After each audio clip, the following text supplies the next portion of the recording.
Hello and welcome to the Flix Forum podcast, where each episode we go back and we look at a Netflix original film in the order of release. This episode is Netflix 230th film from 2020.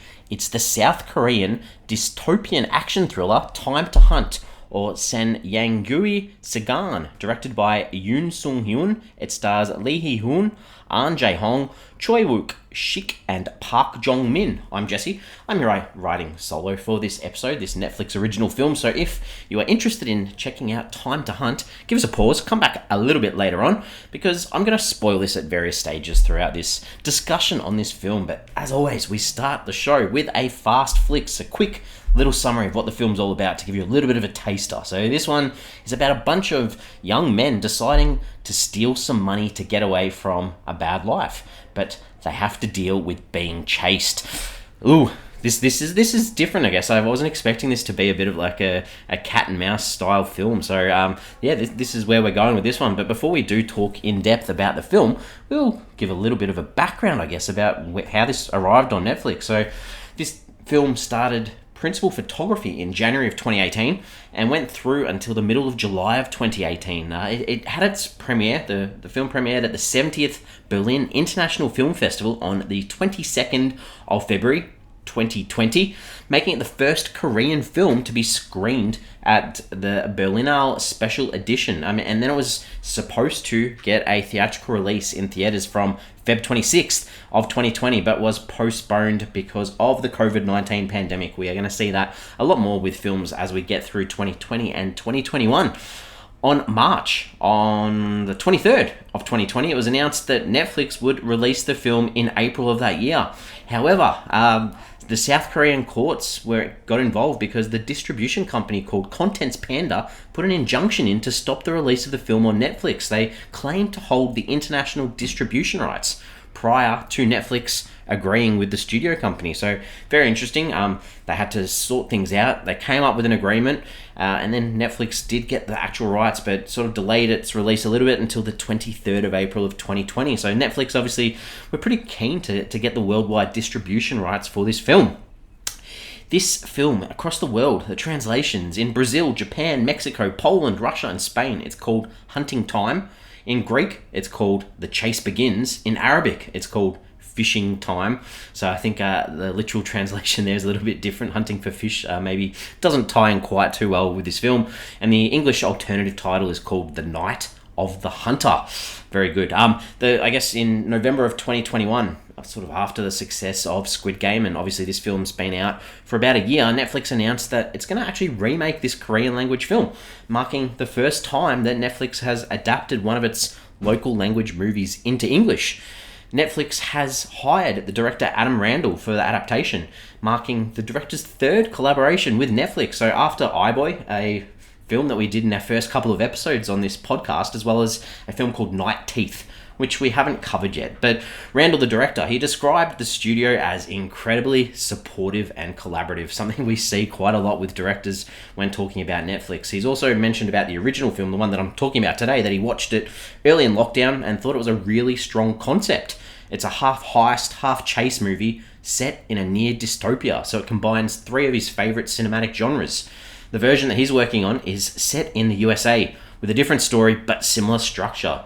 And he said, from what he understood, this is the first time Netflix had optioned one of its own foreign language movies, which I've already said. So he said the option process was a little bit complicated, but now it's done. And I'm guessing some of those complications may have come from that original issue that Netflix had with trying to get the rights for this film worldwide. So an interesting story behind this one.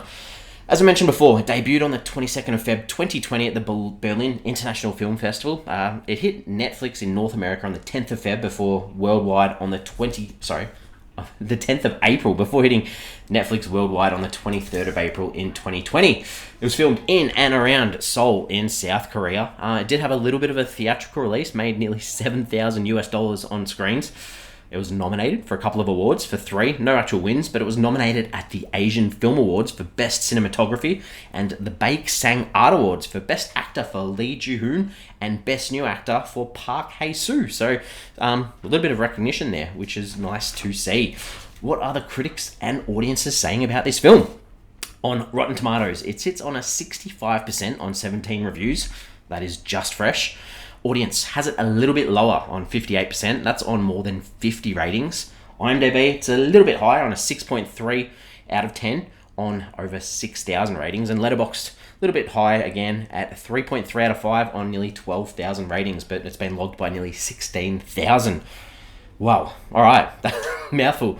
Let's get into my early thoughts. I remember when this came out because it was that pandemic lockdown and sort of keeping track of everything that was coming out every week, and I was pretty excited to watch it. I think going into watching it now, though, I had no context of what the film was all about, and I think it sort of surprised me that it was this sort of chase film, like cat and mouse chase style film. I really enjoyed the commentary on society in this film, and there's some highly effective tense scenes, like the tension in some of these scenes in the second half of the film just done so well. So fairly positive on this one. Alright, the characters in this one, it's a little bit hard to talk about some of the characters, I guess, but I mean, we've got these 4 boys, I guess, who are being chased. So we'll talk about Yoon Sung-hyun, who is this character who's been in prison, and his friends come and get him and meet him once he's released from prison, and it's from a robbery a few years prior that he took the blame for, so his friends could be free. He's got no family, he's got no friends. Sorry, he's got no family, so his friends are like his blood. They are his family, and he dreams of this new life on a beach, a nice location with beautiful water and sandy beaches, and this is something that he's thought about long and hard while he's been locked up. And I think this is really his film. It's always hard to get an audience on board to want to see a criminal succeed, especially when they've been locked up in jail and then they're committing more crimes. But it works. It does work. And like the other characters that surround him, we've got Jung-ho, who's almost like the comic relief. He sort of sleeps a lot, gets injured early in the film. So it puts sort of him a step behind the others when they're constantly on the run. And the other character that sort of is a little bit different to the other two, I guess, is Lee He-hoon, who, a little bit of a trivia fact, played by Choi, Woo-shik, who played the son in the Oscar-winning film Parasite. But he's different in that he actually has parents. He wants a new life, but he can't leave his parents behind because he's actually got this family, and he recognises how much he means to his friends, but at the same time, he's got what they don't have, and he doesn't quite want to give that up yet. The other person they get on board is Sang-soo, who sort of owes them some money, I guess, the other 3 boys. He works in this gambling den, so they use him to get inside to complete this heist, I guess.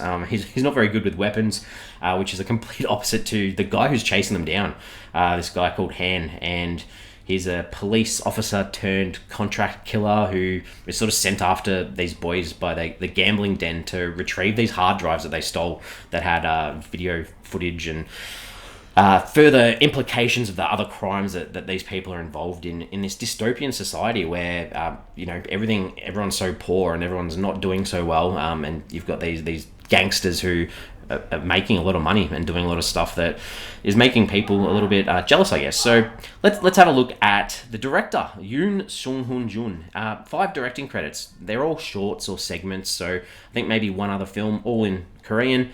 So interesting to see where he goes after this film. And that leads me to the scenes. Time to talk about some scenes. So the ones that sort of stood out to me, I think, they're all sort of in the back half of the film, I guess, when it starts to get real tense, like I mentioned before. So Yoon Sung-hyun is sitting in this bar, sort of stressing about the money they've stolen and if they're going to be chased. And he's getting these phone calls and there's no answer. And it's like almost when he returns the call, the phone's ringing in the room. It was just so well done in the shadows and with the lighting in that scene. It leads to like packing up, his friends, the gear really quickly to try and escape, and it leads into this excellent, like my favorite scene in the film is in this car park, which it's scary watching them walk around with guns trying to make sure they're not being followed. It sort of draws to like this idea where the lights in the car park go out, the car won't start. It was just so well done. Highly recommend that scene. The other sort of scenes are all involving when this hand guy is sort of catching up to them to chase them, and there's this one through the hospital corridors. It was so tense again, and then again at this abandoned building at the docks when they're getting ready to leave. Just so well done. Just felt the tension every single moment. There's only one thing, I guess, that I didn't really like in this, and it's sort of like the heist. Like they're planning for the heist, and it's like a montage type scene, which it's a common thing we see in heist films, and I'm not sure it was done really effectively in this case, but that's me sort of just really picking a little bit hard. Some ideas. What's this film saying? I think that obviously it's about family. It's about sometimes being envious of the family you don't have, but also understanding that family is more than just blood. It can be friendship too, and that leads to this coming of age, growing up, learning about yourself, who you are, especially when there's such financial collapse around. We've got people who are poor, there's homeless, there's rundown buildings, and also that idea of the American dollar being the only thing that's valuable. And as well, I think, crime in this film, the idea that these boys, once they get involved in the crime world, there's almost this inability to escape, and leading into, if you don't have anything to lose, why would you stop? You'd keep going, you'd keep chasing to try and better yourself in some way.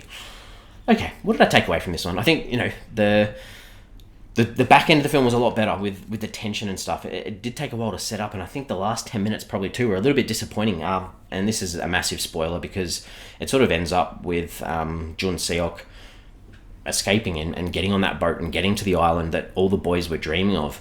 And it could have ended right there with him getting away, but it sort of goes on a little bit further that, the idea of him having to head back to escape that constant fear of still being stalked about this Han guy who's just been following them the whole time. I don't know if that really worked, but I don't know, some people it may have worked for. And some questions, or one question, I guess. I mean, with this ending that I'm talking about, did we really need an open ending? Because it finishes with him on the boat heading back to the mainland, or heading back home. Does he really need to go back for revenge?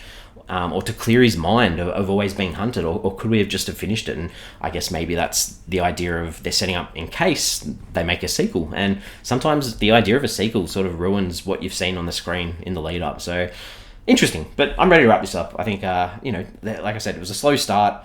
I'm going to talk about this film, give it a rating out of 5.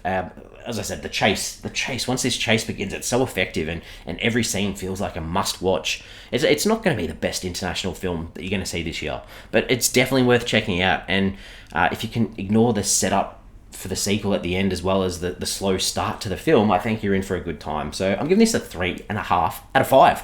Decent score from me. We're on socials. We've got Twitter, Facebook, and Instagram. Please give us a follow. Give us a like if you can. I'm going to put a question out there for this week, but based on these boys all wanting to get to a nicer place, to a nice sunny beach location, what's your dream beach destination? Hawaii. They talk about Hawaii in this. I love Hawaii. I think it's a beautiful place. I think that's a great beach destination. Being in Australia, we've also got so many good beach destinations too up north. I've recently been up to Noosa in Queensland. That was beautiful too, but so many good beaches.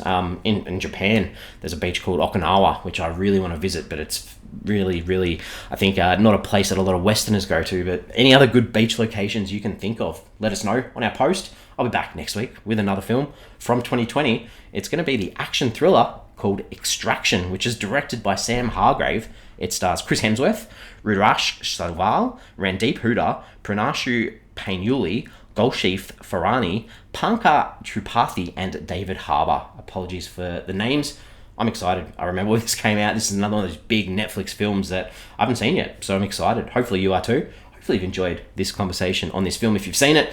As always, thanks for listening, and I will see you next week.